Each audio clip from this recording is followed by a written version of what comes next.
Magandang gabi po sa inyo. Ako po si Joanna Ladera from Sun Life.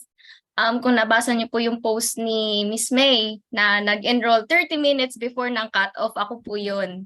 Kasi the first time po na nakapasok po ako sa free session ni Miss May, talagang naengganyo ako, talagang effective siya sa akin. But that time, wala akong budget eh. So the second time, nung meron po siyang meeting sa Sun Life, sabi ko, hindi ko na to papalagpasin.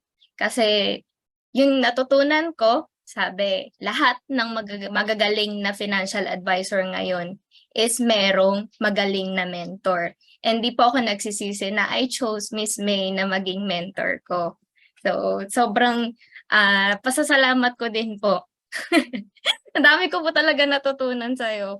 And yung pinaka nag-highlight po doon is kapag meron kang determination and self-discipline na gusto mong mag-improve, gusto mong mag-progress, nasa sayo yun. Kasi totoo po sabi nila Miss Diwa, nila Miss Cindy na ang dami po talagang mga free sessions and webinars and trainings ni Sun Life, pero hindi po kami ganun na tawag dito na hindi naman sa as in nakakatulong kasi dagdag na knowledge, but iba po ito kasi talagang nag-transform kami.